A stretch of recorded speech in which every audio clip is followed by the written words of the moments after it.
Bismillahirrahmanirrahim. Assalamualaikum warahmatullahi wabarakatuh. Alhamdulillahirabbil alamin. Wassalatu wassalamu ala asrofil anbiya'i wal mursalin wa ala alihi wa sahbihi wa man tabi'ahum ihsan ila yaumiddin, amma ba'd. Puji dan syukur kita panjatkan kepada Allah Subhanahu wa taala. Selawat dan salam senantiasa kita curah limpahkan dan kita sampaikan ke junjungan Nabi besar Sayyidina Muhammad sallallahu alaihi wasallam beserta keluarganya, sahabat-sahabat dan umatnya sampai yang lahir. Kembali kita bertemu masih dalam topik Ulumul Quran dengan tema perkembangan ilmu Quran di Indonesia. Yang pertama adalah era tentang manuskrip di abad 19 dan sampai menjelang abad ke-20. Jadi Al-Quran disalin ya secara manual, ditulis di atas kertas dan kulit kayu yang maksudnya, dan ini ditemukan dari mulai Aceh sampai Maluku. Ini era yang pertama ya, jadi era manuskrip. Dan era berikutnya, yang kedua adalah era cetak batu atau yang dikenal dengan litografi ya, di pertengahan abad ke-19. Sekitar tahun 1848 ya, muncul usaha percetakan mushaf di Palembang ya, menandai ya adanya peralihan transformasi dari tulisan tangan ke teknik cetak. Ini yang kedua, era kedua. Dan era ketiga yaitu era mushaf import ya. Indonesia mulai mengimport mushaf ya, mulai di abad ke-19 ya sampai awal abad 20 dengan menggunakan mushaf dari Bombay, India, juga dari Singapura ya, dengan khas tulisannya tebal ya, agak tebal tulisannya ya. Itu gaya tulisan dari Bombay, dan Singapura agak tebal tulisannya.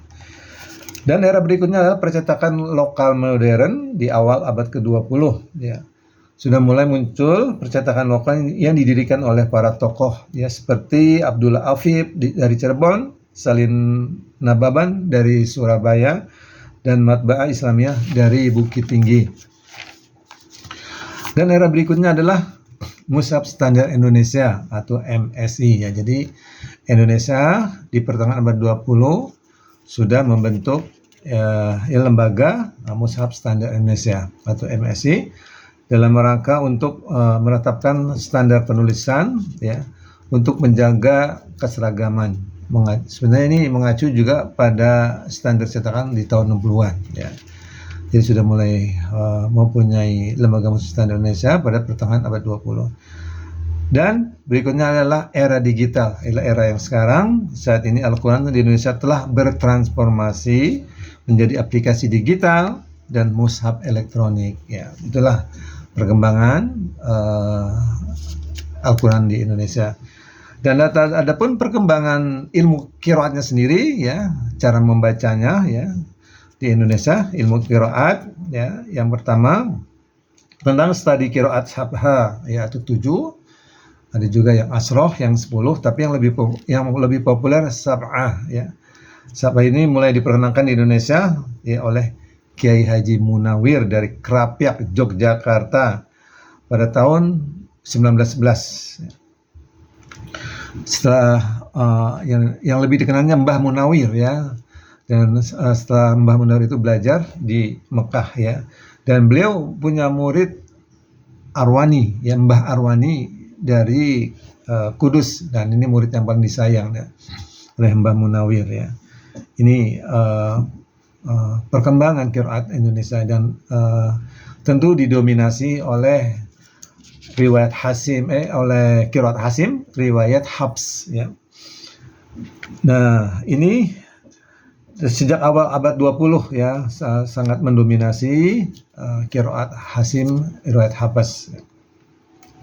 Kemudian perkembangan berikutnya qiraat ini melalui MTQN, Musabaqah Tilawatil Quran Nasional ya.